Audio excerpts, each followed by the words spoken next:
बहुत समय पहले एक राजा था जो खुद के बारे में सोचता था कि वह बहुत ही नेक सोच, दयालु स्वभाव और दरिया दिली है। उसे लगता था कि वह स्थितियों को सही से समझने, हर बात पर न्याय करने और हर विषय में उचित विचार रखने वाला व्यक्ति है। राजा की 3 बेटियां थीं।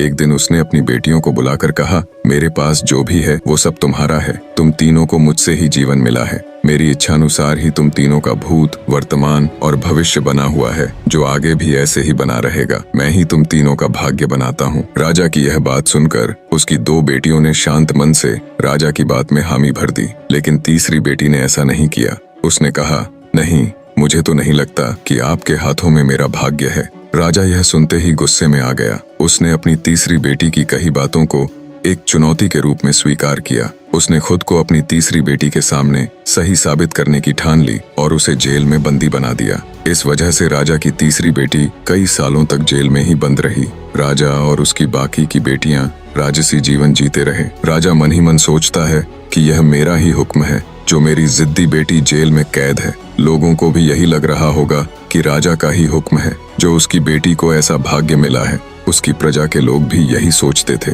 उन्हें लगता था कि राजा की तीसरी बेटी ने जरूर कोई गलत कार्य किया होगा, तभी उसे जेल में कैद करके रखा गया है, वरना कोई भी पिता अपनी बेटी के साथ भला ऐसा क्यों करेगा। राजा कभी कभी जेल में कैद अपनी तीसरी बेटी से मिलने के लिए जाता था। उसकी बेटी बहुत कमजोर हो गई थी, लेकिन अभी भी उसके विचारों में कोई बदलाव नहीं आया था। मगर राजा अपनी कमजोर बेटी की हालत और नहीं देख पा रहा था। एक दिन उसने अपनी तीसरी बेटी से कहा, इस तरह से तुम्हारा जिद करना मुझे बहुत गुस्सा दिलाता है। अगर तुम इसी तरह मेरी आंखों के सामने रही तो गुस्से में मैं न जाने क्या कर बैठूंगा। मैं तुम्हें मौत की सजा भी दे सकता हूँ, लेकिन मैं एक अच्छे दिल का व्यक्ति हूँ, इसलिए मैंने सोचा है कि तुम अब मेरे राज्य के पास के ही एक जंगल वाली जमीन पर जानवरों के साथ रहोगी। राजा ने आगे कहा, उस जंगल में सिर्फ उन्हीं लोगों को रखा जाता है जो मेरे आदेश का पालन नहीं करते।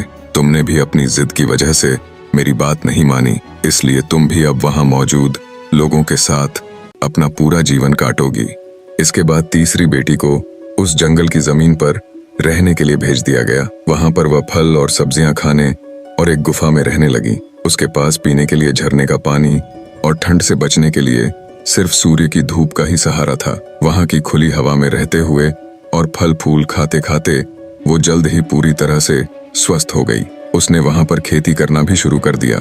गुफा को उसने घर की तरह सजा लिया था और खुशी खुशी वहीं रहती थी। एक दिन वहां पर एक भटकता हुआ राहगीर आ पहुंचा। उसे देखते ही देखते राजा की तीसरी बेटी से प्रेम हो गया और दोनों खुशी खुशी वहीं रहने लगे। उस जंगल में उन दोनों के अलावा और भी कई लोग रहते थे, जिनकी मदद से उन्होंने उस जंगल को एक शहर के रूप में बदल दिया। कुछ ही सालों में राजा की तीसरी बेटी और वो राहगीर उस शहर के राजा रानी बन गए। अब उनके शहर की चर्चा दूर दूर तक होने लगी। जैसे ही इसकी जानकारी राजा को मिली, वह उस जंगल में सब कुछ देखने के लिए पहुंच गया।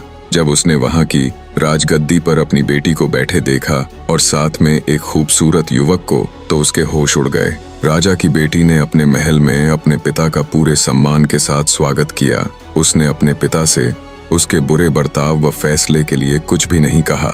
जैसे ही राजा वहां बैठा तो उसे एक आवाज सुनाई देने लगी जो कह रही थी कि हर इंसान स्वयं ही अपना भाग्य बनाता है, कोई अन्य इंसान किसी और का भाग्य नहीं बना सकता। इसके बाद राजा को खुद ही अपने किए पर पछतावा होने लगा और उसने अपनी सभी बेटियों को अपने भाग्य से आजाद कर दिया। उसने अपनी तीनों बेटियों से कहा, भले ही तुम तीनों का भाग्य मेरे हाथों में है, लेकिन हर व्यक्ति खुद ही परिस्थितियों के अनुसार अपना भाग्य अच्छा या बुरा बना सकता है। निष्कर्ष, राजा और उसकी 3 बेटियों की कहानी हमें यह सीख देती है कि कोई भी व्यक्ति किसी का भाग्य बना या बिगाड़ नहीं सकता।